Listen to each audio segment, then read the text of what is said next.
Ruthless hunters, natural-born killers, constantly on the prowl for new prey. These are the predators. These killing machines are the rulers of the savanna, and yet, although they perform their violent acts every day, they take no pleasure in killing. Rather, it's to survive. For them, as for their prey, life is a daily challenge. In the African savanna, right at the top of the food chain, are many species of big predators. Among them, the crocodile. The only survivor of the dinosaur era, a crocodile can be virtually invisible to its prey. He will lie in wait, submerged, motionless, even for hours.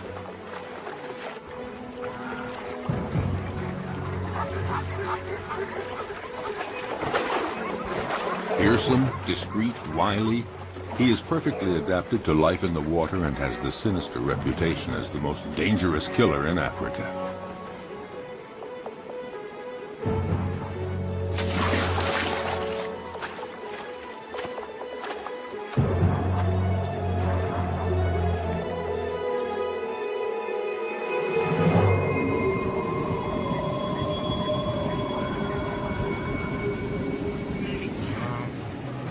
Predators have an essential part to play in the functioning of their ecosystems. By congregating at places where their prey can cause pollution, they limit proliferation, sparing other species that are few in number. Predators as a group, in limiting populations, help to preserve species that might otherwise eliminate one another.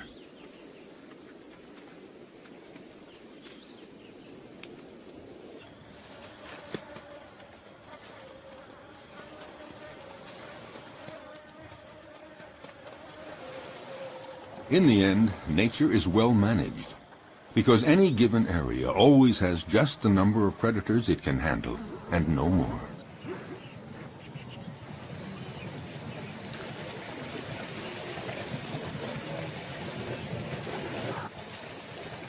Each predator has its own way of hunting. Their strength and speed seem to protect them from many dangers, but their never-ending need for food, for survival, drives them constantly to keep hunting. Even when prey is abundant, chances of success are never sure. Often it depends on the strategy of the attack.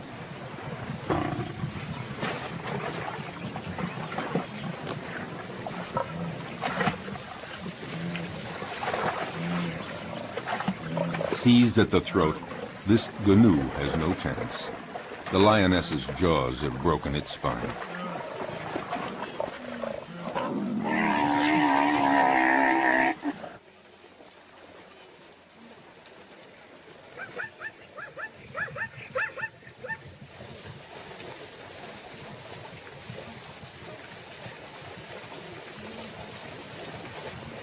But the lioness can't lift her prey out of the water because the creek became too muddy during the dry season. She has to devour the animal here where it was killed, a rare practice. Usually several lionesses hunt together, but there are occasions of solo hunting, and then the lioness can rely only on herself to defend her kill. The prey has barely been taken when other predators start pointing their snouts toward the meal. Yes, it is not enough to hunt down and kill your prey. You have to defend it too. The fury of a lioness can be fatal for a hyena. The sudden appearance of a buffalo might improve the hyena's chances, but is the big animal a real danger for the lioness? The buffalo keeps approaching, trying to frighten the lioness away from her kill. The herbivorous avenger forces the lioness to flee up a tree. High up in the acacia tree, she keeps a needle-sharp watch on what is happening below. Finally, the buffalo lets the lioness come down, and the hyena sees his chance evaporating. In fact, the hyena gives up. The lioness could return to the dead prey at any moment to finish her meal. No, the hyena would rather try elsewhere, where a family of cheetahs is hunting in the area. At one point, the contest threatens to become fierce unless the hyena is content to be a little patient.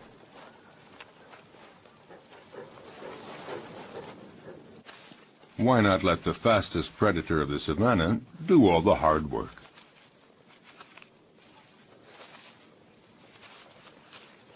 The female cheetah hunts alone because she can't count on her progeny. In this case, 3 teenagers. They're too young and too clumsy. Her hunting technique is simple. Just race to the prey as fast as possible and deliver a powerful swipe of the paw to throw the animal off balance. Once it's on the ground, the cheetah's powerful jaws sink teeth into the throat, and that's that. Once she sets off, there's no turning back. There is no room for error. Yes, this may be the fastest animal on Earth, reaching speeds of 100 kilometers per hour. That's 60 miles per hour. A gifted sprinter. But she soon runs out of breath and finds it hard to take the turns at high speed.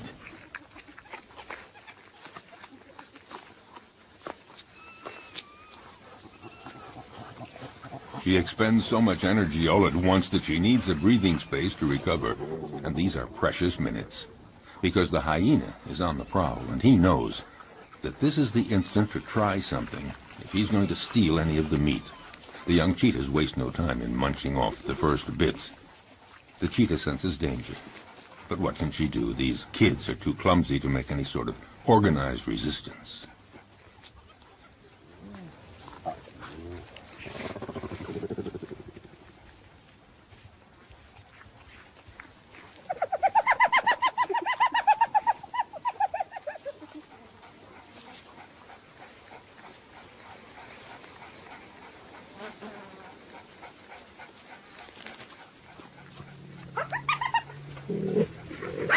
Their mother tries to put up a half-hearted bluff, but she knows that she and her offspring can't do anything against the hyena's terrible jaws and teeth, especially now with the smell of blood in the air.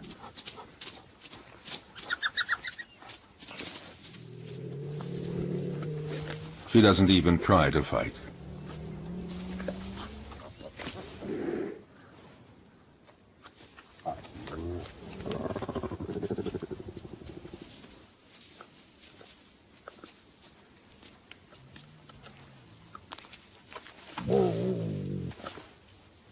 Her big meal is not for today. She's a spent force, and she knows it.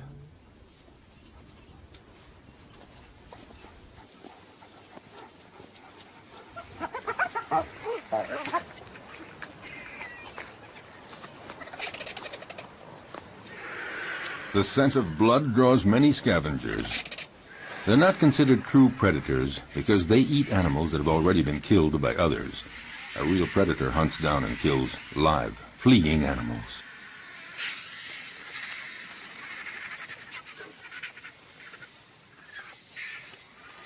As for the hyena, his patience has paid off, and he can eat to his heart's content. And that is apt to be a quarter of his weight, nearly 20 kilograms, 40 pounds of fresh meat. Of course, the vultures might invite themselves to take some of it.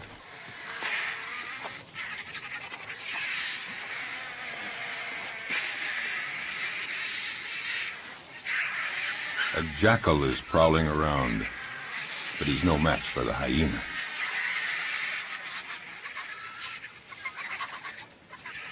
He, in turn, will find his meal someplace else, since the vultures don't seem to be in a sharing mood, not even to give a morsel.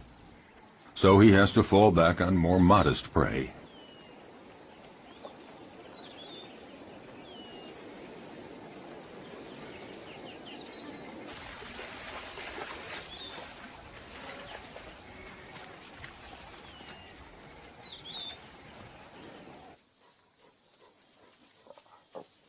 Lichens, or wild dogs, are also considered prodigious predators in the savanna, the equals of cheetahs and even lions.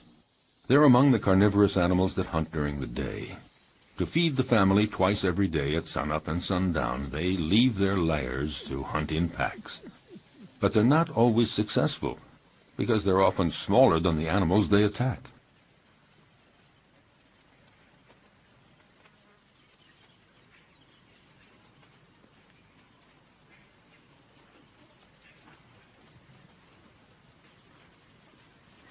These creatures are classified between the dog and the hyena, and they're sometimes called hyena dogs. They drink very little, and their prey can be antelope, zebras, gazelles, and gnus. They're about the size of a big dog, but they're considered, perhaps, the most effective killing machine in the animal kingdom. They hunt in packs, like wolves. Alone, one could never take down a Thompson gazelle or a young gnu. So it's vital that they hunt in packs, and this requires a well-planned division of labor. First stage, sneak up on a herd to spot one that is young or weak.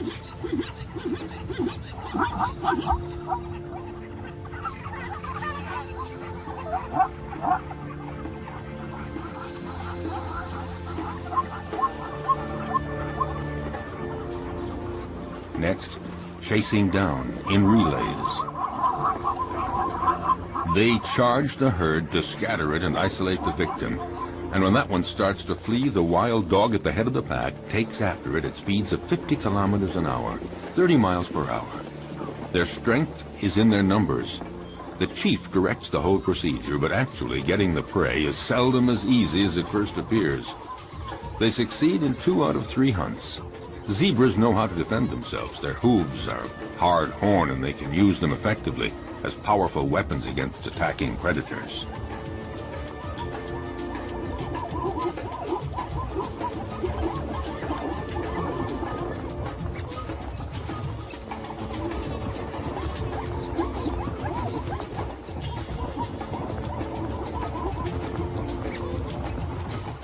This time, the zebra herd manages to fight off this pack that isn't really prepared for this morning chase. Herbivorous animals know how to put up a good defense. Elephants stand very tall, and they fear none. But the others have to learn the behavior patterns of their potential predators. They know when they're hunting and when they're not. So it's common to see a herd of zebras calmly munching plants just a few feet from a relaxing lioness. But the zebras are watchful all the same. The stallion stands slightly apart like a sentinel. When he senses danger, he alerts the others with a whinny. Instantly, they all form a group and they flee together, with the stallion bringing up the rear, where he can nip the legs of the slow zebras to make them keep up with the others. But the greatest danger for all of them is crossing a river, because it's there that crocodiles lie in wait. If crocodiles are seen as the most frightening predators on the planet, it's because they're not only clever and strong, they have another weapon: their patience. They can go for months without eating, but after a fast like that, any prey passing within range of their massive jaws would have to be very lucky to escape.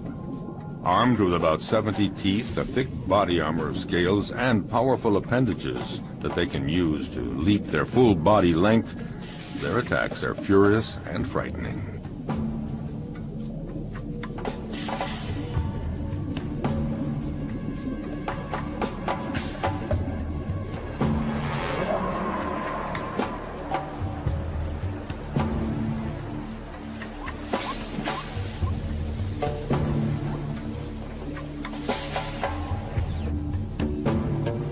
Their body submerged to surface level in a river or a pond makes them almost undetectable, just a part of the environment, until they surprise their victim.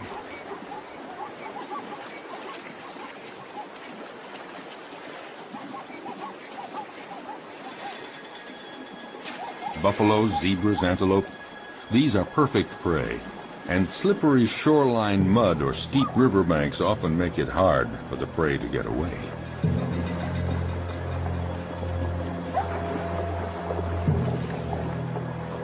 A female crocodile decides to go after a young zebra that has been separated from the main group in the middle of the flowing water.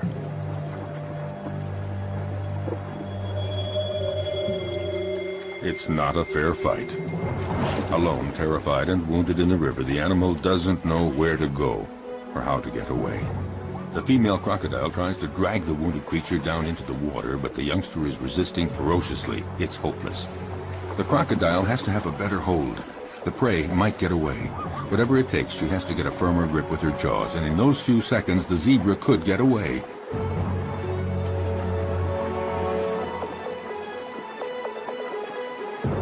Suddenly, the vise is loosened, Instantly, the zebra takes advantage and breaks away, desperately climbing up the riverbank. Exhausted by the violent struggle to stay alive, the young zebra has to rest. But lions are always prowling along the river, seeking new prey. The young zebra's minutes are numbered because she is wounded. And in the savannah, a wounded animal is as good as dead. Here at the river, the lions have this prey for the taking. In fact, they have a wide choice of animals that are fatigued from crossing the river, or sick, or wounded, the ones that trail behind the herd.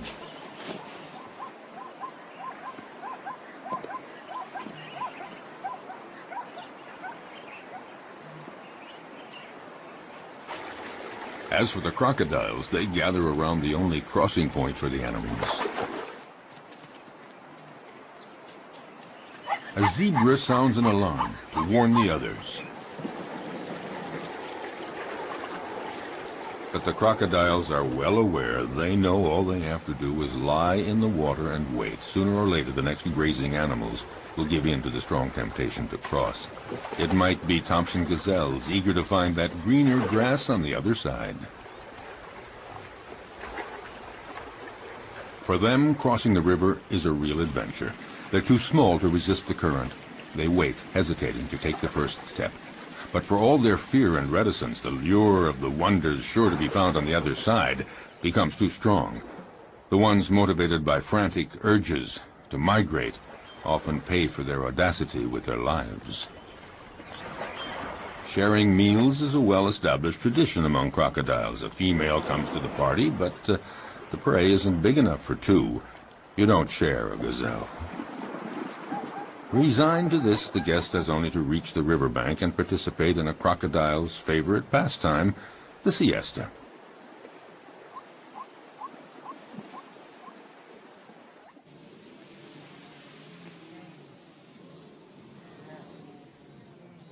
But during the mass migration across the Masimara Plains, danger comes not only from crossing the river, it lurks everywhere.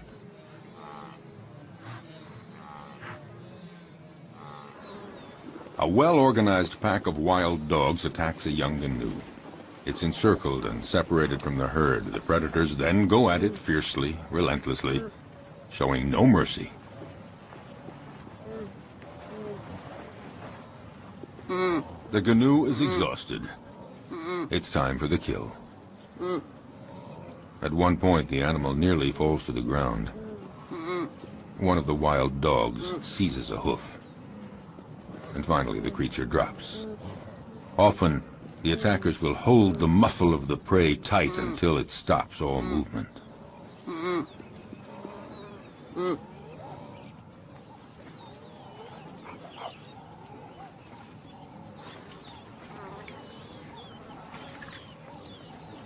Now it just remains for the predators to share the meal. Back at the lair, a part of the meal will be regurgitated by the mothers to feed their young.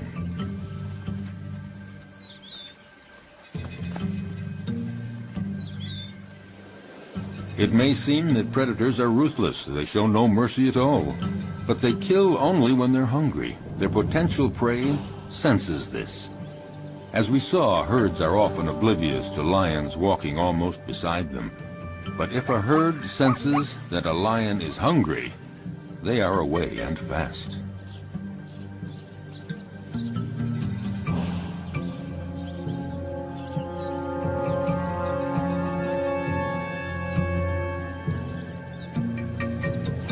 Yes, usually lions hunt in groups, or rather the lionesses hunt in groups. Males take no part in the hunting. They are content to feast on what the females bring in. What lions like most are gnus and zebras, the slower animals that are easier to run down, not the gazelles and antelope. Actually, hunting any animal is always difficult.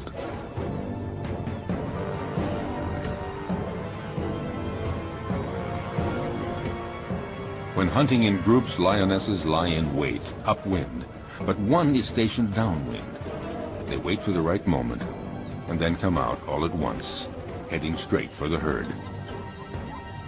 The targeted animal is of course terrified and runs in all directions. There's every chance that the ambush will be successful.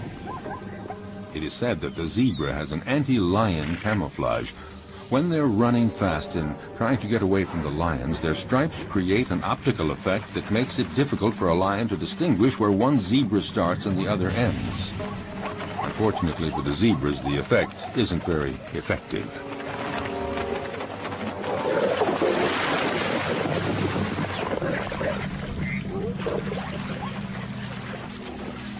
A lioness kills by strangulation, and it's a slow death. The victim tries to get breath. It might take 10 minutes before the animal dies. The success score for females that hunt alone is fairly low. It's about 17%, one kill in every 5 attempts. This makes the survival of the lion cubs fairly uncertain. It's not surprising that they prefer hunting in groups. Today, the lionesses and the cubs are eating as fast as they can before a male comes along to take his share. When a male is present, he is always served first. But this time, Mom and the kids will have full stomachs. All the same, the odor of the carcass draws famished hyenas.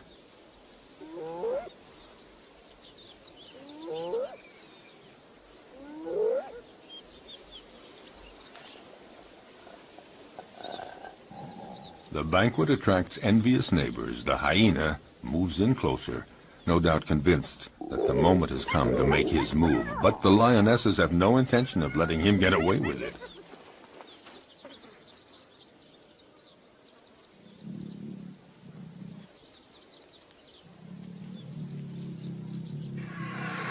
He's going to have to wait until the lion family has had its fill, and then he will move in to find they have left him a few bare bones.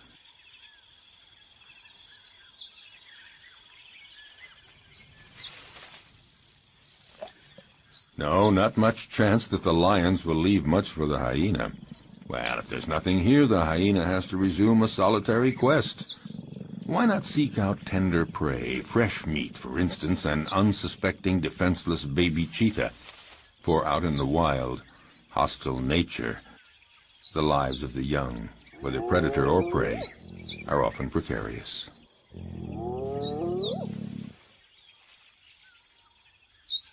However, the hyena just might have a difficult and dangerous fight with the mother.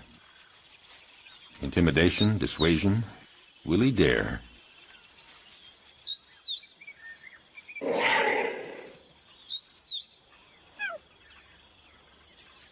No, the risk looks too great. The hyena goes on his way and keeps on the prowl for other prey.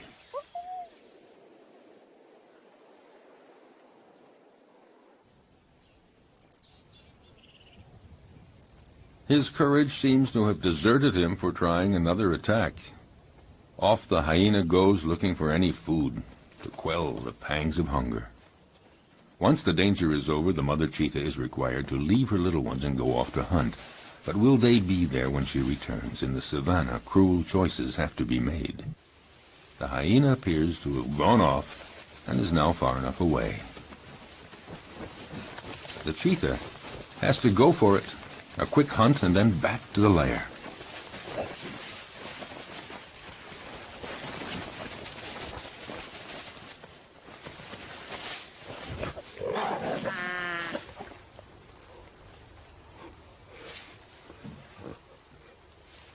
The hyena is watching all this. And a little too sure of itself approaches the cheetah, certain to come out the winner.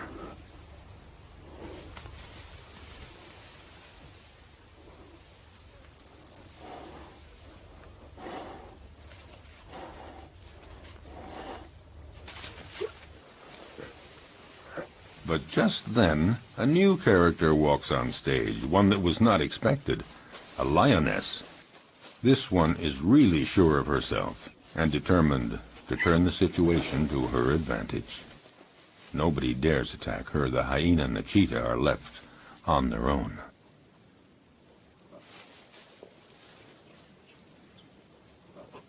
Indifferent, the lioness ignores them with the arrogance of a victor.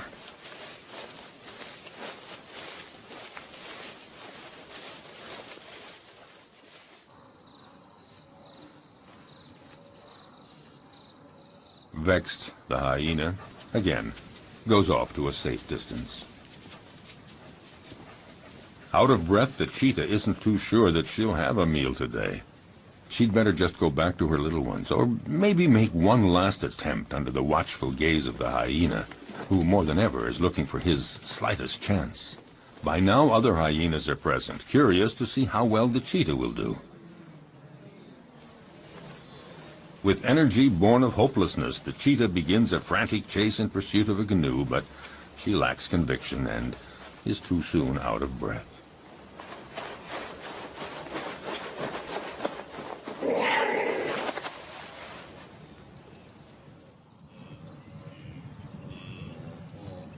Even the gallery of watching hyenas doesn't think that she'll succeed.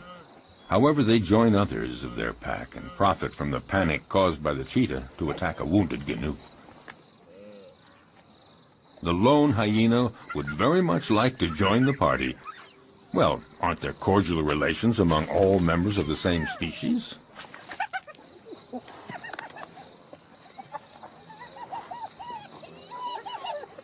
No cordial relations at all. A very strict social order determines relationships among individuals and groups of hyenas. The loner is not part of this group, so the dominant female directing the group chases him away in no uncertain terms.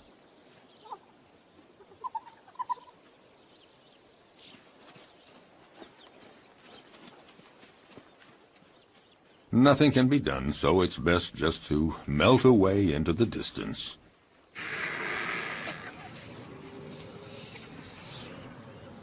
The dry season is drawing to a close, and carnivorous animals are finding less and less game, and they're growing weaker. The hyena has been walking for a week, looking for food, doing anything to blot out the terrible pangs of hunger. He has just about enough strength to stand up and return to his lair.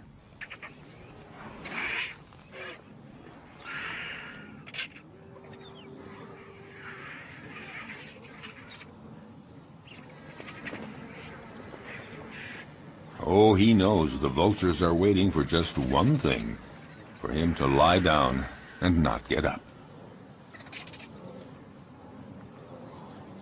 But hyenas belong to a species with incredible resistance. Gathering up all his strength, he sets off on his quest.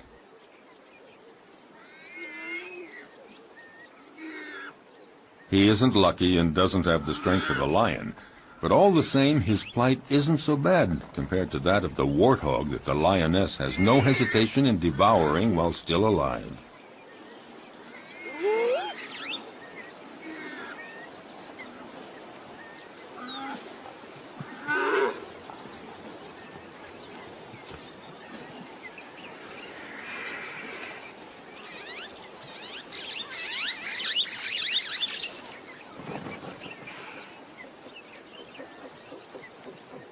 The hyena was right to wait around for a while.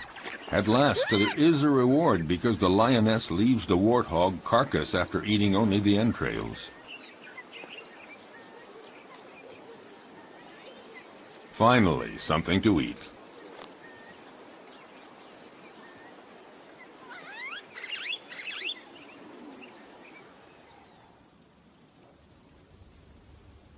Even among lions, survival isn't always so easy, at least not for the cubs. They may be the offspring of the animal king, but their future is often compromised.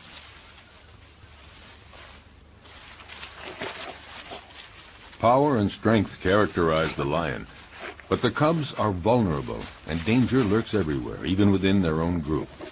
Actually, among the lions, everybody seems to be getting along with a certain intelligence. The females within a family are taking good care of the little ones. A female will submit to any sort of nuisance from the cubs, and will even take care of the ones that are not her own.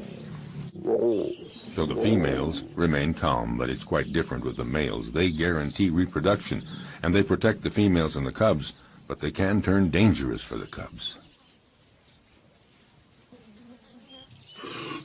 Unmindful of his tremendous strength, a male who is annoyed by a cub teasing him just might kill the youngster with a swipe of his paw.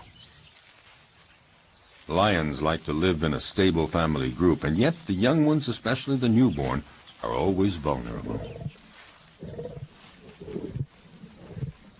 Prudently, a female about to give birth distances herself from the group and finds a lair where she can have her cubs.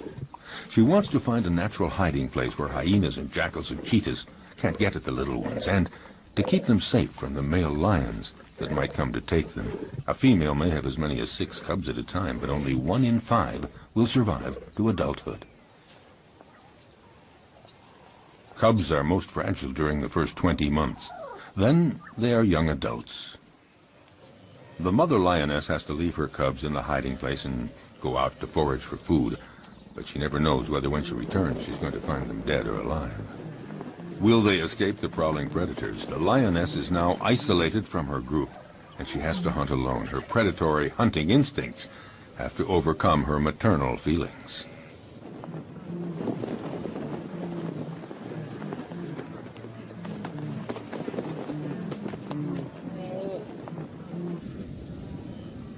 She must go off to hunt even though solitary male lions are prowling the area.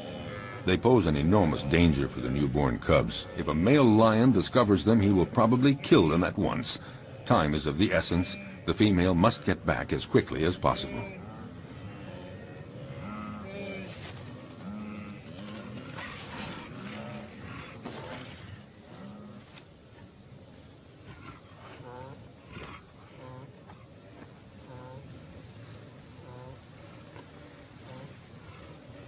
A lion, alerted by the noises, emerges from a thicket. A male lion does very little in life. He sleeps and takes care of reproduction, protects the group, and eats to his fill whatever the lionesses bring in from the hunt. And usually he's first in line.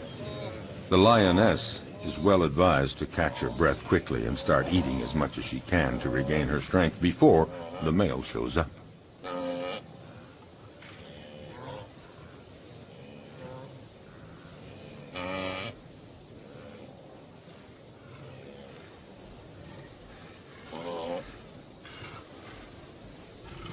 "5 kilograms, 10 pounds of meat every day. That's what every male or female lion requires for survival. But one might eat up to 35 kilograms, 70 pounds, at a single meal. The effort has been so strenuous, the lioness has to recuperate for a good 10 minutes before feeling strong enough to begin eating.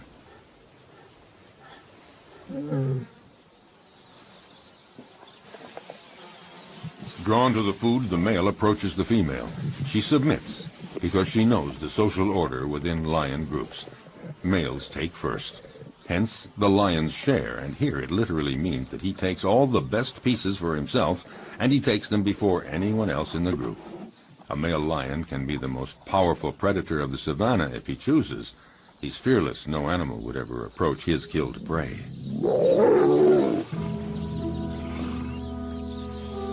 The lioness can only wait, resigned to the situation, and go off to her cubs.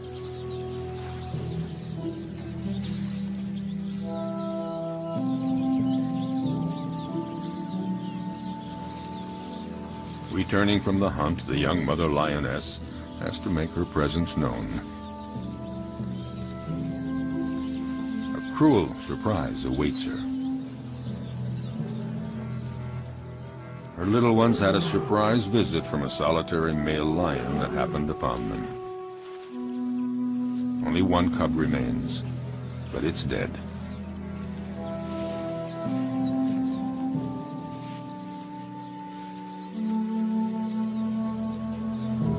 She takes it and wanders through the savannah for a long time.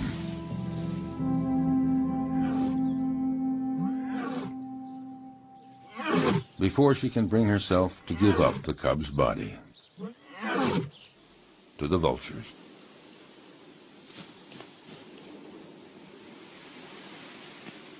Accused of killing for pleasure, predators have incurred a bad reputation, and yet, for over half a century, many scientific studies have proven their usefulness.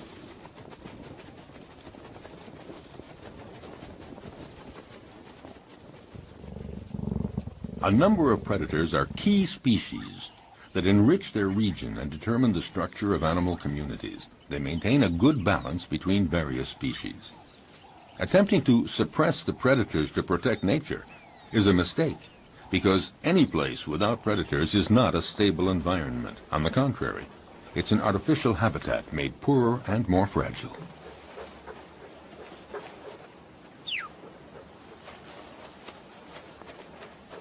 Following an implacable and ferocious law, by attacking the most vulnerable individuals, predators remove weak and sick animals from nature to the benefit of the stronger animals.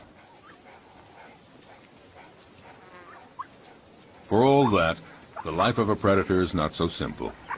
Nature's implacable law applies to them, too. A sick predator, one that is wounded or not very good at the art of hunting, will in turn disappear. Learning to be a good hunter requires a long period of instruction. For example, a female cheetah has to take great pains teaching her young to hunt, so they learn to recognize and stalk down their future prey. They have to be taught how to choose prey, sense all its reactions, and know how to get it. Most important, young cheetahs have to master the essential swipe of the paw that knocks running prey to the ground. As a rule, the cheetah is certainly a superb sprinter, but since they can't take the quick turns at high speed while running, they have to rely on striking their prey precisely and forcefully with one paw, throwing it off balance and dropping it to the ground. The students learn this by practicing on a young live antelope provided by their mother.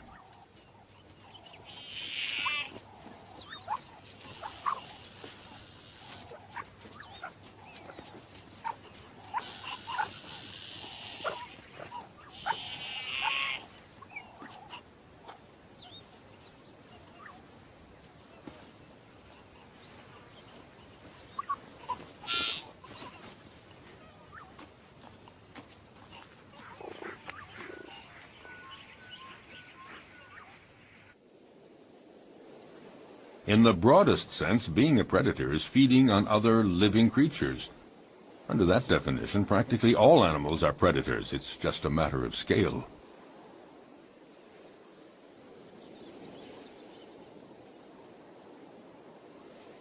In the savannah, baboons are for the most part omnivorous, but sometimes they reveal themselves as accomplished predators. The males have no hesitation in attacking other mammals that they may encounter on their way.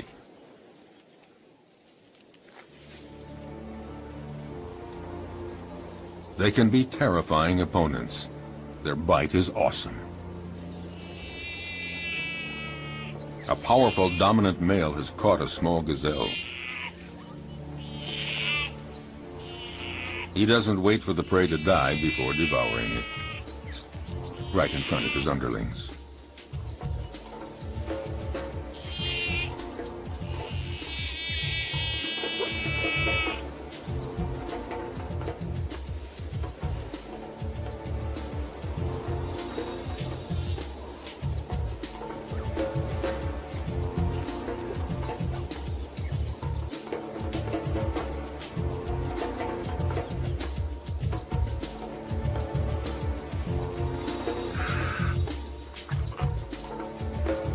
This male may leave a few scraps for others, but only after he's had his fill.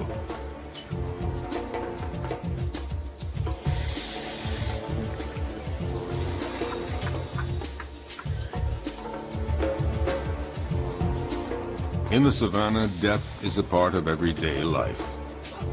The baboons set off for new horizons.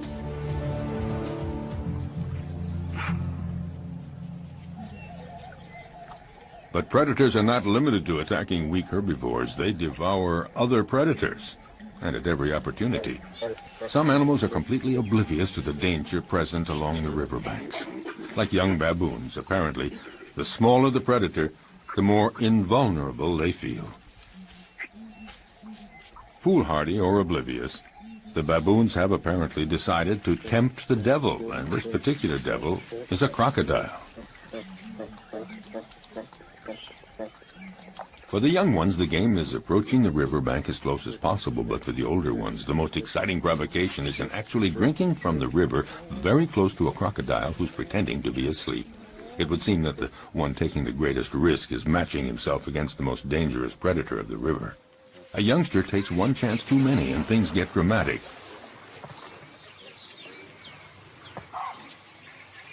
The alert is sounded, but it's too late. The entire group looks on helpless, seeing the young baboon in the jaws of the hungry crocodile.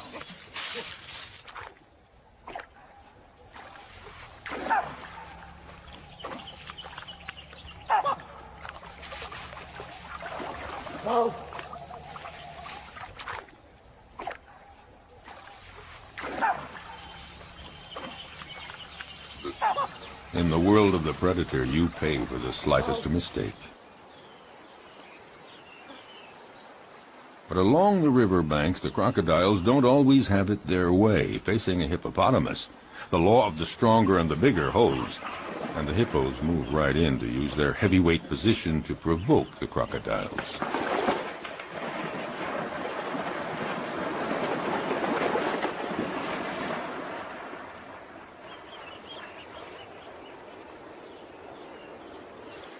The hippos and the crocs live together in the river. The crocodiles may present no direct threat to the hippos, but all the same, they might go for a young, defenseless crocodile. Defending territory, provoking, hippos are quick to show disdain for the crocodiles as soon as they're big enough to intimidate them, and in response, the crocodiles feign indifferent. Even the youngest get in the game. On dry land, the adult crocodiles do their best to frighten the hippos.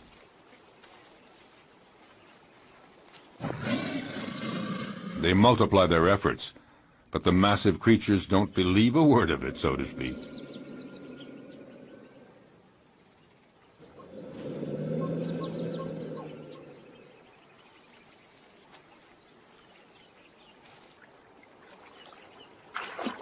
If duels between adults held on land seem not really dangerous for the combatants, it's not the same in the river, when the crocodiles are again in their preferred hunting ground.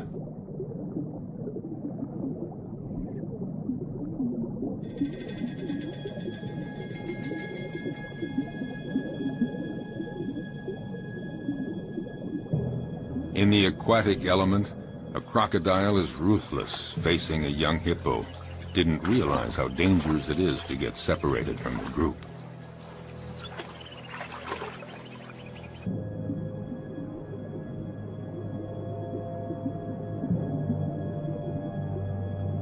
Cunningly, the crocodile approaches slowly.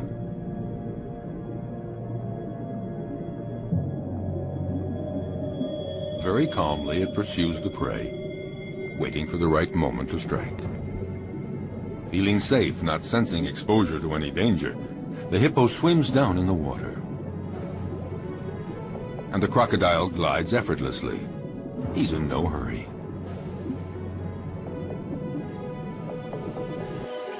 In this unequal pursuit, the two animals rise to the surface.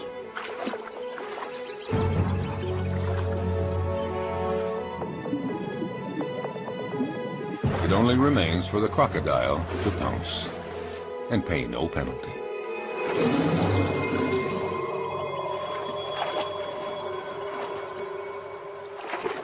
The only place to satisfy a thirst is in the river, and that's where every danger lurks. But nature isn't fair. Some risk everything, others face virtually no danger.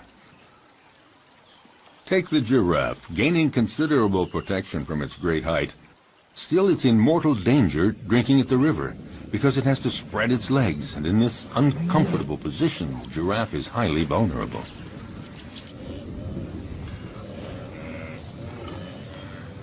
If there's no shortage of game here, it's because every year the migration cycle of the herbivores of Serengeti conducts 1.5 million gnus and countless other animals across the Masai Mara Plateau to Kenya to spend the summer. Waterholes and the whole environment provide predators with a happy hunting ground, and these meat-eaters take full advantage. Nevertheless, the actual hunting is far from assured.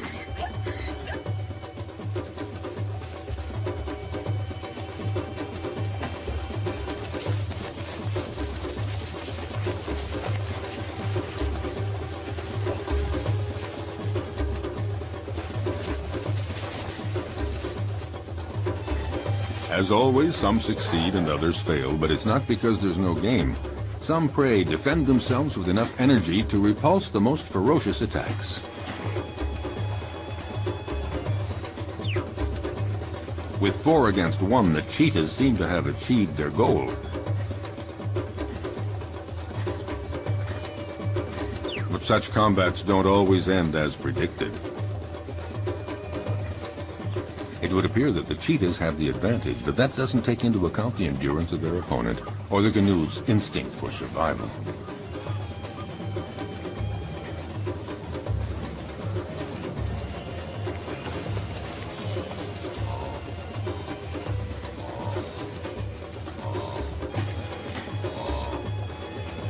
Despite the ferocious attack he has endured, will the gnu's stubborn refusal to give in result in his eluding his attackers?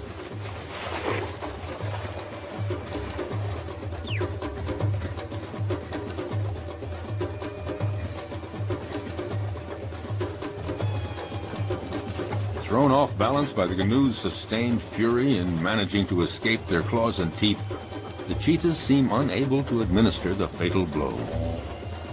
Suddenly, in an astounding burst of energy, against all odds, the gnu does manage to escape from all those predators. Totally exhausted by all this, the cheetahs give up.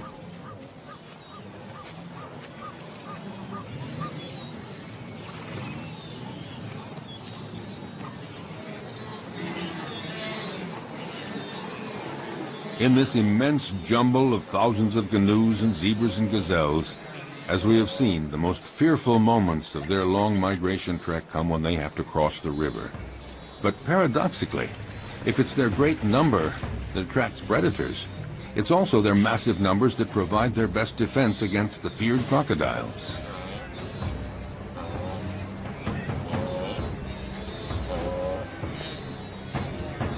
The gnus throw themselves into the river, where the crocodiles await them to conduct them to their doom. But there is such a density, so many animals churning in all directions.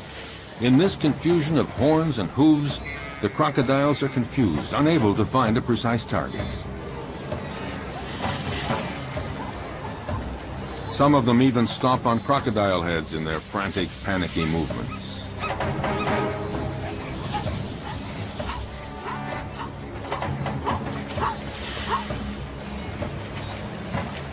This superabundant flow of animals disorients the predators, but any animals that stray from the central melee, any out on their own, are instantly victims of ferocious crocodile attacks.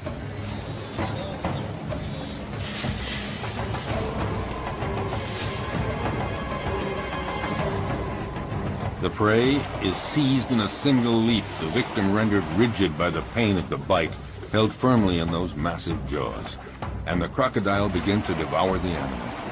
Often several others quickly come to share the feast, unless the first crocodile can manage to plunge the prize to the bottom of the river. If there were not predators on the Great Plains of the African savanna, it would create a major imbalance in the proper development of the ecosystem. Nature creates a balance where each animal has its place in the food chain. All species reproduce and evolve according to a cycle that allows them to live together in the same territory. Without predators, some species would overdevelop to the